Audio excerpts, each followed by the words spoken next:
Behind every behaviour there is unconscious positive intention for the doer.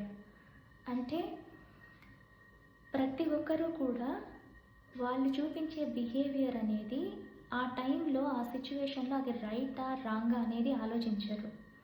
వాళ్ళకి తెలియకుండా unconscious positive intention అనేది ఒకటి ఉంటుందన్నమాట. దాని గురించే వాళ్ళు ఆ బిహేవియర్ని ఎగ్జిబిట్ చేస్తారు. అది మీరైనా ఎదుటి వాళ్ళైనా.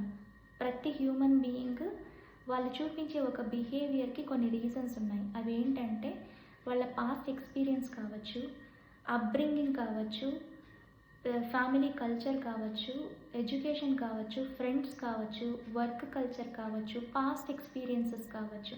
సో ఇవన్నీ కూడా ఆ పర్సన్ బిహేవియర్ని డిసైడ్ చేస్తాయి. ఫర్ ఎగ్జాంపుల్, ఒక పర్సన్ అబద్ధం ఆడాడనుకోండి, ఫస్ట్ టైం తన్ని సేవ్ చేసిందనుకోండి, ఓకే, ఆయన బ్రెయిన్లో ఏమవుతుందనంటే తన బ్రెయిన్లో న్యూరాన్స్ ఉంటాయి. ఒక 2 న్యూరాన్స్ మధ్య ఒక చిన్న కనెక్షన్ అనేది స్టార్ట్ అవుతుందన్నమాట.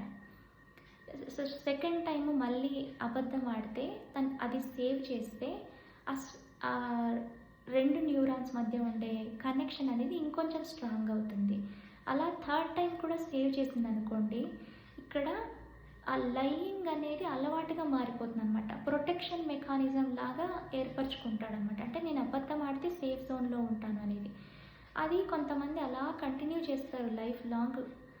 అది ఒకానొక టైంలో కొన్ని సిచ్యువేషన్లో సర్వ్ చేసి ఉండొచ్చు, బట్ అది లైఫ్ లాంగ్ సర్వ్ చేస్తుందంటే చెయ్యదు.